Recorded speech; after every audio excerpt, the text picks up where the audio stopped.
I love the Song of Ice and Fire's miniatures war game. I love the models, but I don't love that they are pre-assembled. Generally, they're okay jobs, but sometimes you end up with some real jank, like this guy whose arms got put on backwards.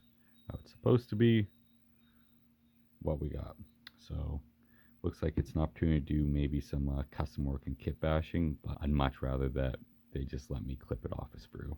This is, I think, the first model I had that's so badly done from the Song of Ice and Fire miniatures war game.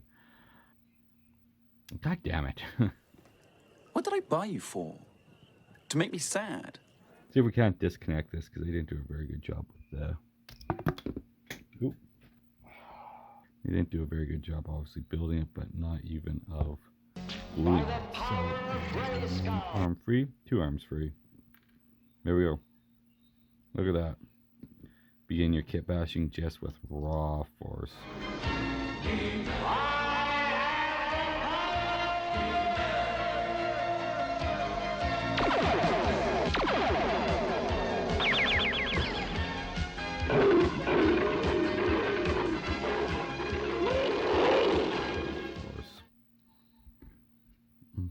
Or fixing it. We got time to decide. And Q losing all the footage for that, but here's early stage of the paint job. And in terms of conversions, we have 2 conversions there, another 2 conversions. As you can see, the models, they're all the same pose, so it gets really boring. So just even putting something else in their hands, doing slightly different paint jobs goes a long way to changing it up. Trying to paint eyes, and if there's 2 things that YouTubers bitch about, it's trying to paint on camera and losing footage, because they both suck more ass than Taiwanese horror. Sucky, $5. For painting eyes, I find using a very small brush is the best trick, and then using a thin down black ink, and I wipe the excess off on my nail to make sure it's close to dry. People talk about like a really good brush that comes to a good point, you can do anything with it. It helps to have a very small brush for this though, because that way the belly isn't too full of paint, and you're less likely to have the paint run when it actually makes contact, as I did on the one guy here and pissed me off. But we do our corrections, put a little white in, come back in with our ink again, and redo the eye and say, yeah, it's good enough. We got other ones to try it out on. Now, this little brush is a synthetic and actually has a little natural curve to it from being used a lot, as it does have with synthetics. I actually find that that's a benefit for doing pupils, because I can just make out that curve just right and come in at an angle that works good for me. I'm right-handed, but I'm left-eye dominant, so this kind of works better for me to angle things just right. And look at this handsome man. The first 2 were fuck-ups, and this one we're pretty happy with, so get into it. So handsome, so pretty.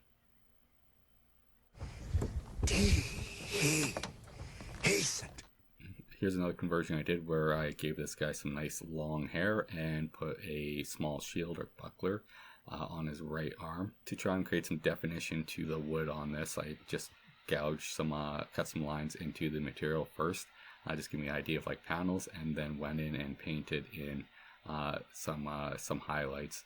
Now I used the base color, I think was like Onyx hide, and then mix in some other browns and whites, because I want to create a variety of different colored streaks of different types of browns. Some brighter, some darker. I even add a little bit of yellow to my paint next. Just create a good variety of definition, and this will all be corrected and pulled together with the final wash. You can see, even though yellow is also another bright color like the white, it helps to create some distinction. Knocks back that I felt the white was a bit too much, but once again, I say wash will pull the whole thing together.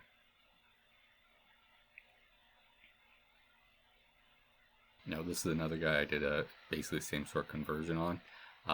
These ones, all these guys have just an open right hand, not doing anything.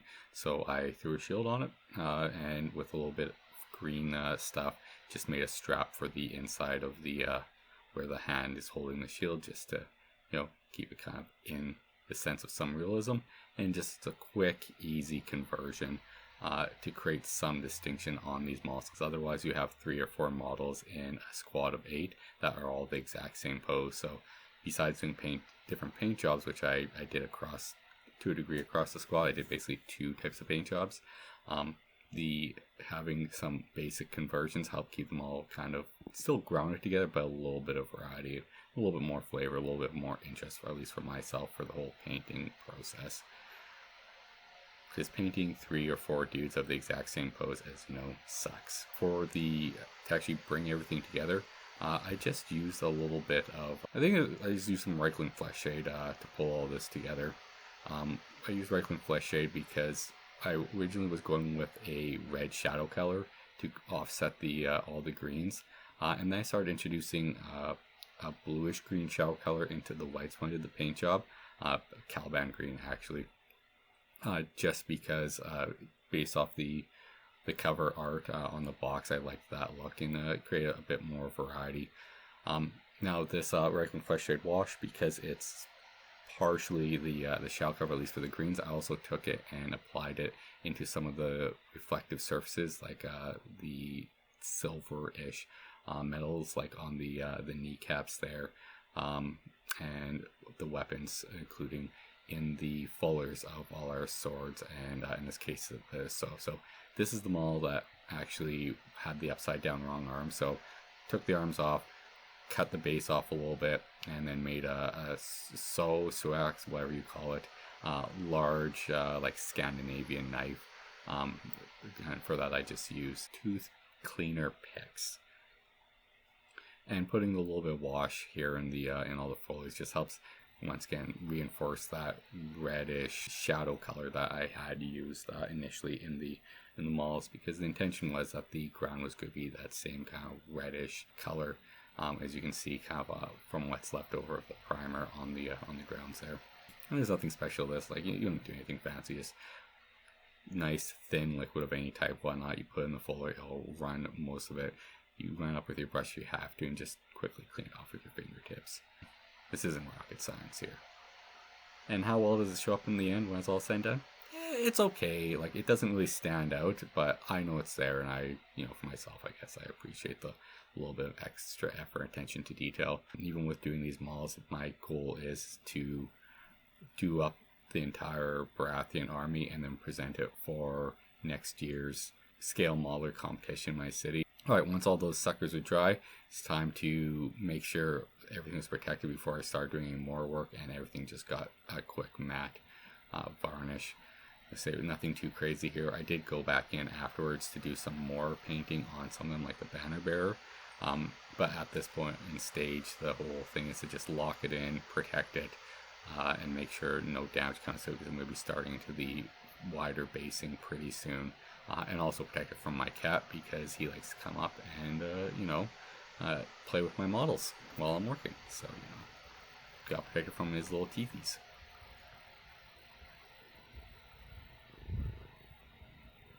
Blast that sucker. We prime the tray, and I'm just using Vallejo. What the hell am I using?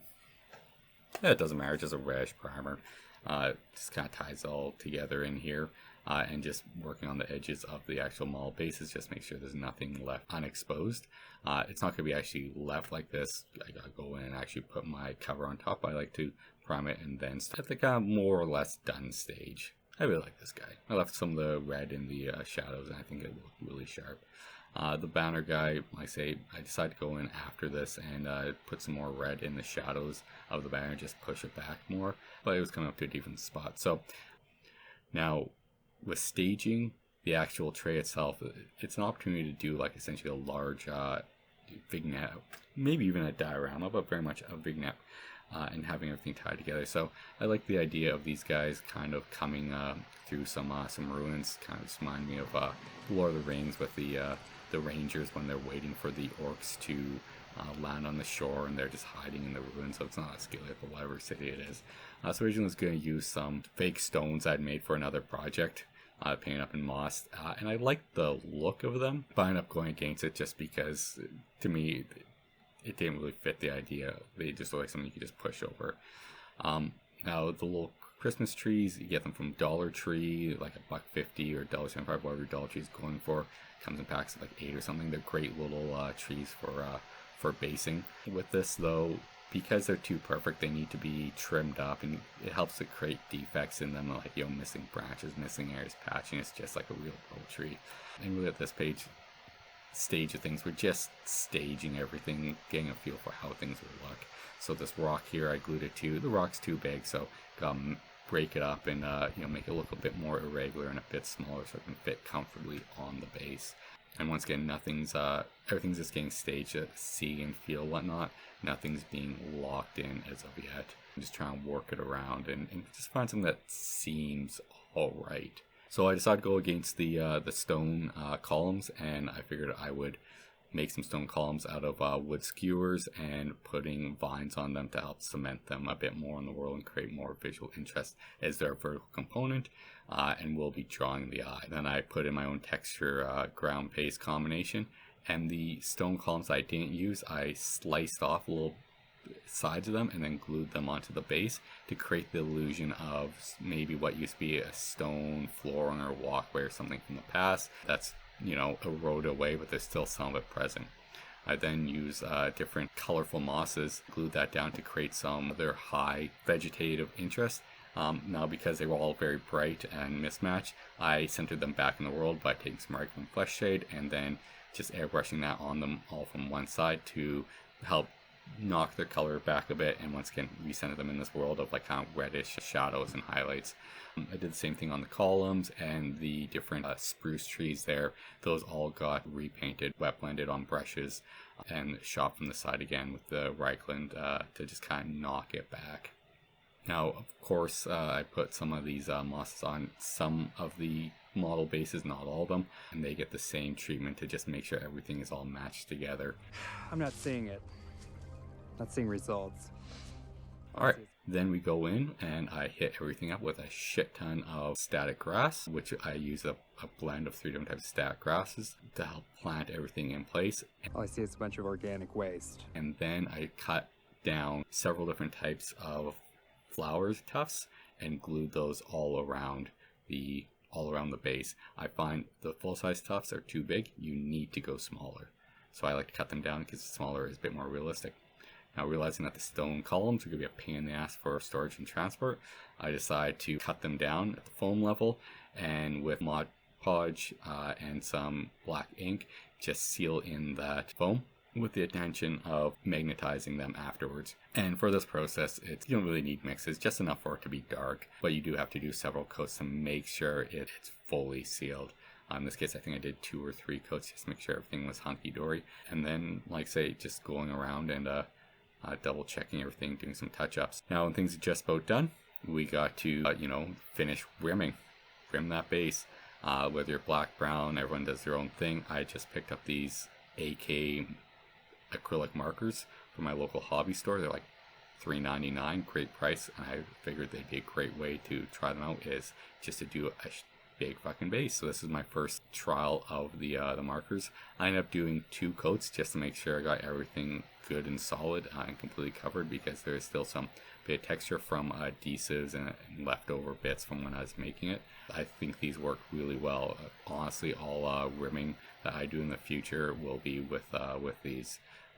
Everyone loves to rim, obviously, and whether you like to rim brown or rim black, rim pink if you want. Canada, nothing but foul language and toilet humor. I definitely think I'll be using the markers. It's just so much quicker and tidier, and it's a nice smooth, well, as smooth as the base itself is, but it's a relatively consistent thickness of the paint, which I like. I don't like to see accidentally putting something on a bit too thick in those brush lines because you're rushing. And I do have some blacks that are oddly a bit too transparent. It drives me nuts. Some old Vallejo black, which honestly I'm still trying to use it up. I think it sucks.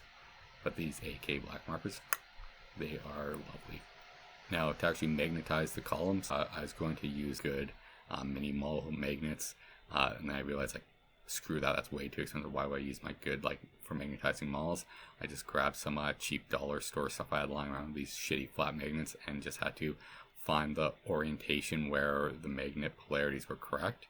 And they're not magnet across the whole way, they're only like partially magnetized. It's like almost like magnet space. Figured out what that is, lined up, cut it, and they got desom, so I just popped them on like that for now. And you can see that's just a nice, quick, easy, put them on, take them off, great for transport. Happy, we're done. I can still do more work on these models, but I'm content with where they are for now. They can get put away because I have another project in the works. You can see all those little tiny pumpkins, and I'm going to be doing the Bolton Flayed Men in a Headless Horseman type scene. That's kind of where we got to in our last little project. Hope you enjoyed.